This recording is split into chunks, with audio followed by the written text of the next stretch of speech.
வணக்கம். ஆகாஷ்வாணி புதுச்சேரி செய்திச் சுருக்கம் வாசிப்பவர் ஆதவன். மத்திய அரசின் புதிய தொழிலாளர் சட்டங்களால் சட்ட நடைமுறைகள் எளிதாகி இணக்கச் சூழல் மேம்படும் என்றும், உலக அளவிலான பொருள் விநியோக சங்கிலியில் இந்தியாவின் நிலை வலுவடைந்து எதிர்காலத்திற்கு ஏற்ற பொருளாதாரமாக இந்தியா மேம்படும் என்றும் பிரதமர் திரு நரேந்திர மோடி சமூக ஊடக பதிவு ஒன்றில் தெரிவித்துள்ளார்.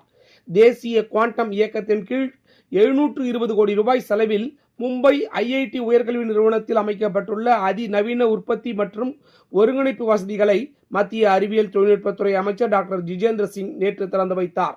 குவாண்டம் தொழில்நுட்பத்திற்கு தனி இயக்கம் வைத்துள்ள உலகின் முதலாவது நாடுகளில் ஒன்றாக இந்தியா திகழ்வதாக அவர் பெருமிதத்துடன் கூறினார்.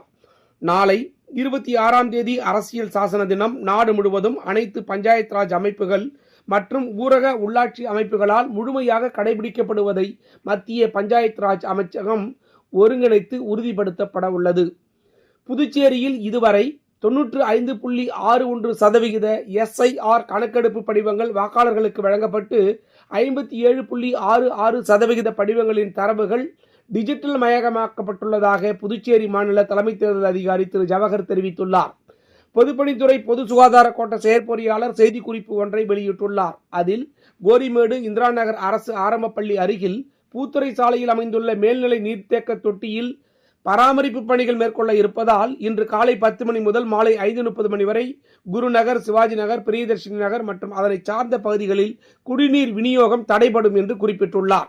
குமரி கடல் மற்றும் அதனை ஒட்டிய பகுதிகளில் நிலவும் வளிமண்டல மேலடுக்கு சுழற்சி காரணமாக இன்று காற்றழுத்த தாழ்வு பகுதி உருவாகி பின்னர் மேலும் வலுப்பெறக்கூடும் என சென்னை வானிலை ஆய்வு மையம் தெரிவித்துள்ளது.